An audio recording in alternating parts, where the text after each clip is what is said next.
Hello friends, मैं हूं doctor विवेक, को founder anagen clinics.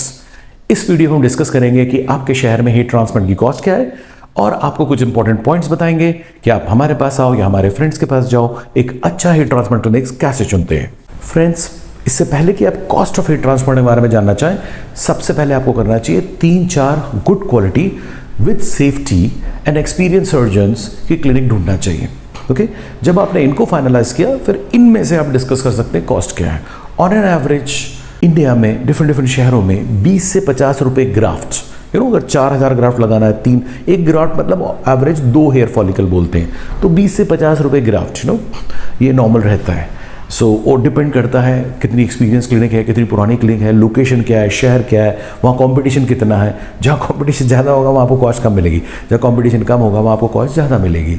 Of course ऐसे भी हमारे फ्रेंड्स हैं, डॉक्टर्स हैं जो सिर्फ रिच पेशेंट को फोकस करते हैं, इंटरनेशनल पेशेंट को फोकस करते हैं, वो आपको 100, 200, 300 रुपये ग्राफ्ट भी लेंगे।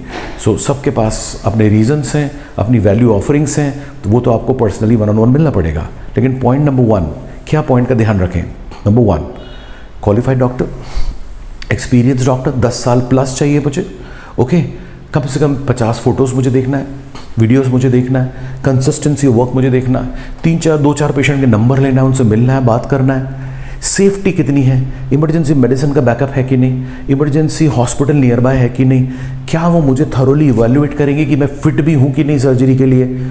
ओके, ये सब इंपॉर्टेंट पॉइंट्स है। फिटनेस सेफ्टी पहले देखिए, उसके बाद जो अवेलेबल क्लिनिक्स मिलती हैं इन सब पैरामीटर्स में, ओके, उनके साथ आप डिस्कशन कर सकते हैं कॉस्ट की, जो कि मैंने एवरेज बताया 20 to 50 रुपीज़ अ ग्राफ्ट। उसको आप मल्टीप्लाई कर दीजिए, आपको कितने ग्राफ्ट लगाने। नॉर्मली आप टोटल बोल्ड हैं यहाँ तक अनुपम खिड़की से, तो करीब 7000-6000 ग्राफ्ट लगेंगे। 5000 ग्राफ्ट में भी आप यहाँ तक पहुँच सकते हैं, क्राउन तक, और यहाँ तक आप पहुँच सकते हैं 4000। तो नॉर्मली अगर आप ज़्यादा बोल्ड हैं, 4-5-6000 ग्राफ्ट लगते हैं। आपके पास उतना होना चाहिए। एक डोनर तो ये होता है, एक डोनर यहाँ से भी बाल लेते हैं, और अगर आप अनिल कपूर हैं तो बॉडी से भी लेंगे, टैग शरॉफ है तो कुछ बॉडी में बाल नहीं रहेंगे। ओके, ये छोटा सा मैंने आपको बताया कि इन पॉइंट्स पर आप ज़रूर ध्यान दीजिए बिफोर फाइनलाइजिंग योर क्लिनिक। एक और इम्पॉर्टेंट बात, हेयर ट्रांसप्लांट करने से पहले अपने आप को तैयार करना है। हम तो हेयर फार्मर्स हैं, हमारे डॉक्टर्स। ये बीजा है आपका सीड, और ये है आपका फार्मिंग लैंड। तो बहुत दिनों से इसको ब्लड सर्कुलेशन बढ़ना चाहिए, इसको उपजाऊ बनाना है। तो आपके डॉक्टर्स आपको जो बालों को मार रहा है उसको रोकना पड़ेगा ना। हमने अगर ट्रांसप्लांट कर भी दिया किसी भी डॉक्टर ने, उसके बाद जो उसको मार रहे हैं बालों को, उसको तो रोकना पड़ेगा, सर्कुलेशन बढ़ाना पड़ेगा, राइट। आपके डॉक्टर्स आपको बताएंगे कि भाई कैसे आप तैयारी करें एक अच्छे हेयर ट्रांसप्लांट के लिए, एक रिसेप्टिव के लिए। ओके, अगेन जैसे मैंने बताया, मोटे बाल मोटा रिजल्ट, पतले बाल पतला रिजल्ट। रिमेंबर, एक्सपेक्टेशन क्लियर होना चाहिए। यहाँ के अगर बाल नहीं जा रहे हैं, मोटे हैं, तो छागे बढ़िया डेंस रिजल्ट आएगा।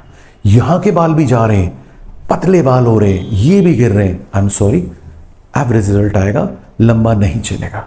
ऑन एन एवरेज 5, 10, 15 साल ये ट्रांसप्लांट चल गया, बहुत अच्छी बात है। जो लोग बोलते हैं कि जिंदगी भर चलेगा, very rare, not for always. मैं अपने एक्सपीरियंस से बता रहा हूँ, चाहे हम सेफ डोनर एरिया से भी ले लें, क्योंकि अधिकतर पेशेंट में देखा जा रहा है कि पीछे भी लॉस हो रहा है, पीछे भी पतले हो रहे हैं। हाँ, अगर पीछे कुछ अफेक्ट नहीं होगा तो yes may be long term, but वो हर किसी के लिए नहीं। Again case to case. तो आप ये नहीं सोचो कि मेरा दोस्त वहाँ गया था, उसको अच्छा रिजल्ट आया, मैं चले जाऊँ। ठीक है, लेकिन उसके बाल शायद मोटे थे, उसको तो कोई सिंपल भी कर रहा है, उसके रिजल्ट आ रहे हैं। लेकिन इधर बहुत बढ़िया डॉक्टर है, लेकिन जरा से पतले से बेकार से बाल है, फिर भी उसने दिया। तो यू कैन नॉट दोनों को आप एक तरह से नहीं देख सकते। तो you should have a realistic expectation depending on donor कैसा है, चाहे वो बियर्ड के बाल हो, चाहे बॉडी के बाल हो, चाहे आपके पीछे के बाल हो। तो video consult, 1-on-1 clinic consult बहुत इंपॉर्टेंट है, और हर तरह के क्वेश्चंस आपको पूछना चाहिए, शर्माना नहीं चाहिए। ओके, और प्रॉज एंड कॉन्स दोनों ही पूछना चाहिए, राइट। क्या ये सही एज है मेरे को हेयर ट्रांसप्लांट कराने के लिए? अधिकतर हम बोलते हैं भाई शादी के 1-2 साल पहले करा लो, क्योंकि that is the peak time. Okay, normally 45 तक आप पहुंचोगे ना, तब हेयर लॉस रुक जाएगा, क्योंकि वो जीन जो आपको मार रहा था ना, रिसेप्टिव कर रहा था आपके डर्मल पैपिला में, वो स्विच ऑफ हो जाता है। फ्रेंड्स, ये शॉर्ट वीडियो था, थोड़ी सी मैंने डिटेल्स बताए। कुछ और क्वेश्चन पूछना तो मेरे काउंसलर हो, आप हमसे कराओ, हमारे डॉक्टर से कराओ, या किसी से भी कराओ। हमारे फ्रेंड्स पूरे इंडिया में, पूरे वर्ल्ड में, आप हमसे सेकंड ओपिनियन ले सकते हो फ्री ऑफ कॉस्ट, कि डॉक्टर साहब इधर करा लो कि नहीं, डॉक्टर साहब ये कॉस्ट सही है कि नहीं।